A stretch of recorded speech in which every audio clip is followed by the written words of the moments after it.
আমাদের সঙ্গে সামনে এই মুহূর্তে রয়েছে কিঞ্জল নন্দ, তার সঙ্গে একবার কথা বলে নেব, জেনে নেব যে এই মুহূর্তে আপনারা যে করছেন, পথে নেমেছেন, কি বলবেন আজকে? ক্যান্সারে নেই আর ভয়, NCRI হবে এর জয়। আপনাদের ভরসা নেতাজি সুভাষচন্দ্র বোস ক্যান্সার হসপিটাল। আপনারা সকলেই জানেন যে সিবিআই যে দুজনকে জামিন দেওয়া হয়েছে গতকাল, তাদেরকে গ্রেপ্তার করেছিলেন তথ্য প্রমাণ লোপাটের জন্য খুন ও ধর্ষণ মামলায়।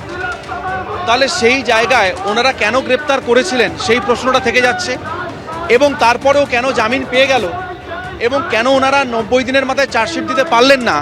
তাহলে এই ব্যর্থতাটা সিবিআইয়ের। আমরা কিন্তু কখনো সিবিআইয়ের ইনভেস্টিগেশন চাইনি, আমরা চেয়েছিলাম জুডিশিয়াল এনকোয়ারি। সেই জায়গায় সিবিআই এসেছিলেন ইনভেস্টিগেশনে, আমরা সেটাকে স্বাগত জানিয়েছিলাম। কিন্তু আমরা আমাদের আন্দোলনের প্রথম দিন থেকেই সিবিআইয়ের যে ইনভেস্টিগেশনের গতি প্রকৃতি, সেটা নিয়েও আমরা আওয়াজ তুলেছি এবং সেটা নিয়েও আমরা সিজি অভিযান করেছি অনেকবারই, আপনারা সকলেই জানেন। তাহলে সেই জায়গায় দাঁড়িয়ে আজকে এই যে ব্যর্থতা সিবিআইয়ের, সেটাই ব্যর্থতাটা সিবিআইকে স্বীকার করতেই হবে।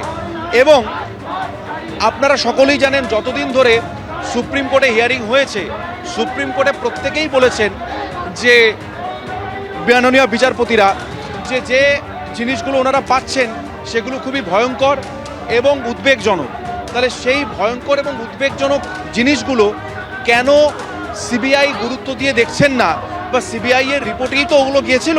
তাহলে সেই জায়গায় একটা প্রশ্নচিহ্ন থেকে যাচ্ছে। তাহলে এই প্রশ্নচিহ্নগুলোর সমাধান কে করবে? আমাদের তো ক্ষমতা নেই। সর্বোচ্চ ইনভেস্টিগেশন সংস্থা সিবিআই, তারা কোনো চার্জশিট দিতে পারছেন না। তাহলে সাধারণ মানুষ যে আধারে ছিল সেই আধারেই আছে।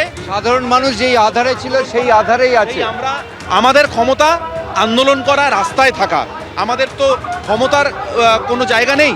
আমরা সেই ভোটে একেবারে ঝিলাম, তুমি আমাদের সঙ্গে থাকো। ফিরহাদ হাকিম কি বলছেন একবার শুনবো।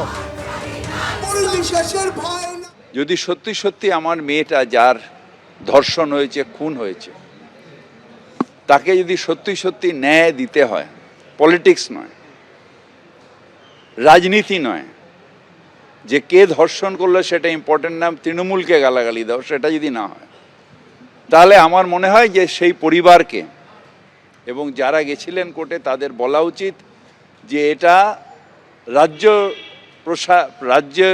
ইনভেস্টিগেশনের এজেন্সি, সেটা সিআইডি হতে পারে বা ডিডি হতে পারে, যেটা সিট গঠন করে যে তার হাতে এটা ফিরিয়ে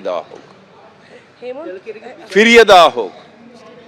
তার কারণ যদি সিট গঠন করে মুখ্যমন্ত্রীর প্রশাসন 60 দিনে দিতে পারে, তাহলে রাজ্য পুলিশ বা কলকাতা পুলিশের যে 4 দিনের ইনভেস্টিগেশন, তার উপরে আর কিছু পেল না, তাহলে তাদেরই দেওয়া উচিত যে আস্তে আস্তে এই যে অন্যায় করেছে তাকে ইমিডিয়েটলি ফাঁসির সাজা শোনানো হোক।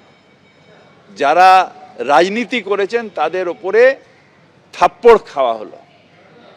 যেখানে 2টো রেপ মার্ডারের কনভিকশন হয়ে গেল, সেখানে এটা নিয়ে নাটক চলছে, এটা হতে পারে না। আপনি মনে করবেন যে দোষী, সে দোষী নয়। ইনভেস্টিগেশন মনে করবে যে দোষী, সে দোষী।